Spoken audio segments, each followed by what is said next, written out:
All right, so let's get right into it. This whole legal battle that's brewing over birthright citizenship here in the U.S. Yeah.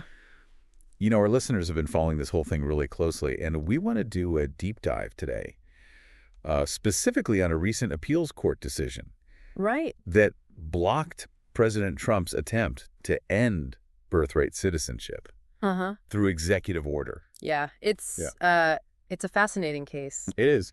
Because it really kind of boils down to, can an executive order override a constitutional amendment? Exactly. We're talking the 14th Amendment here. Right. The one that grants citizenship to anyone born on U.S. soil. Yep.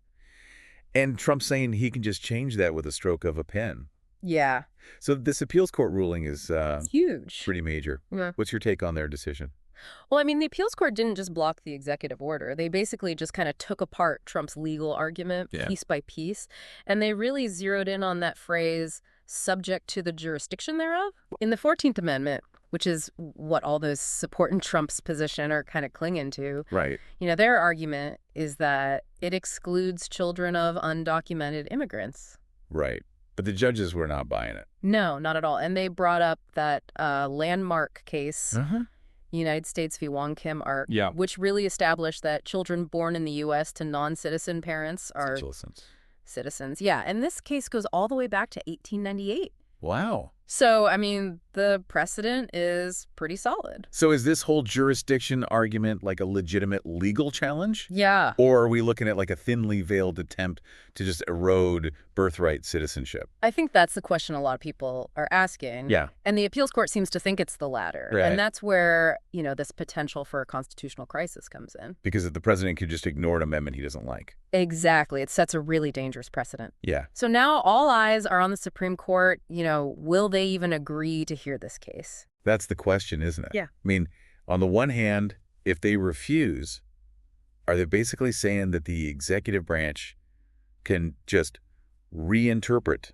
the Constitution however they see fit? I mean, it would definitely raise some concerns about the balance of power. For sure. For sure. And on the other hand, if they do take the case and side with Trump, then they risk appearing as political pawns and further damaging their own legitimacy.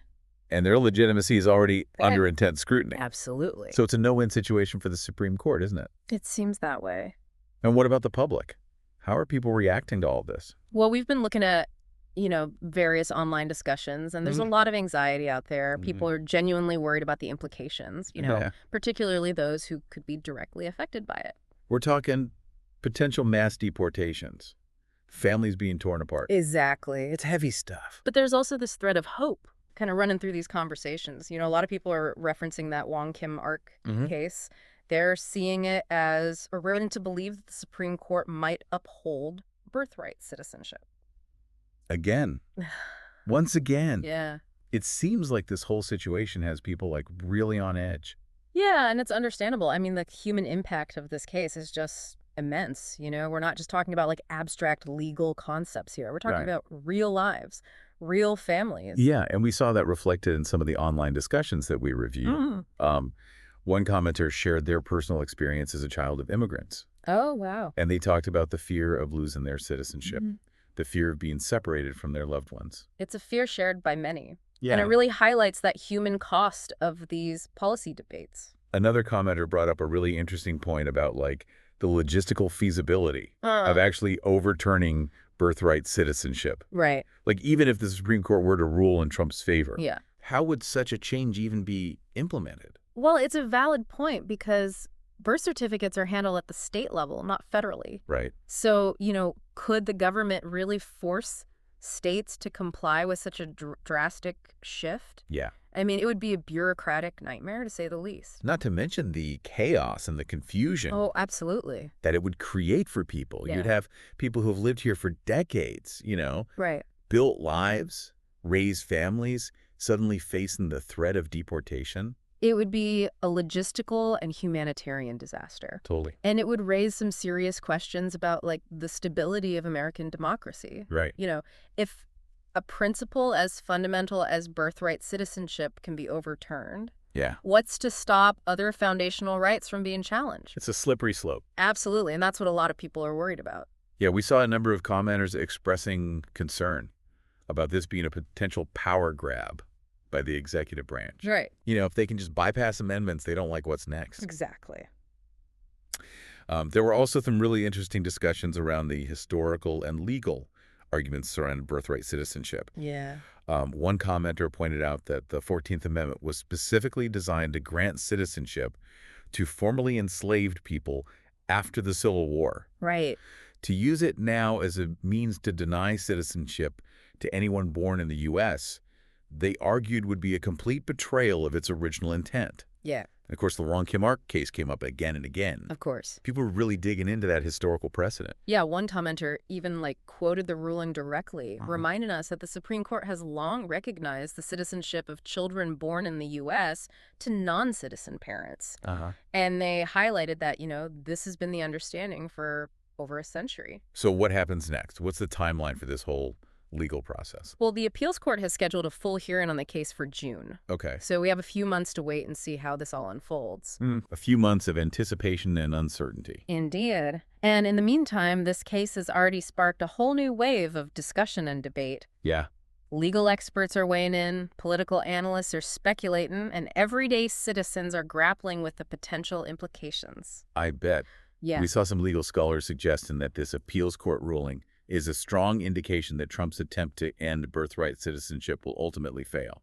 Right. They're pointing to the unanimous skepticism of the judges and the strength of existing legal precedent. Okay. But others are urging caution, reminding us that this is just one step in a long process. Right. And that the Supreme Court could still rule in Trump's favor. Feels like we're all kind of holding our breath here, wait and see what happens. Yeah, and while we wait, the political battle is heating up. I mean, some are seeing this as a potential turning point in the upcoming midterm elections. You mean it could energize voters who oppose Trump's policies? Exactly. It could mobilize those voters who might otherwise just stay home. But on the flip side, it could also deepen the partisan divide. Oh, yeah. And kind of push people further into their respective camps. So another layer of complexity to this whole thing? Right. Makes you wonder what the lasting consequences of this whole birthright citizenship debate will be.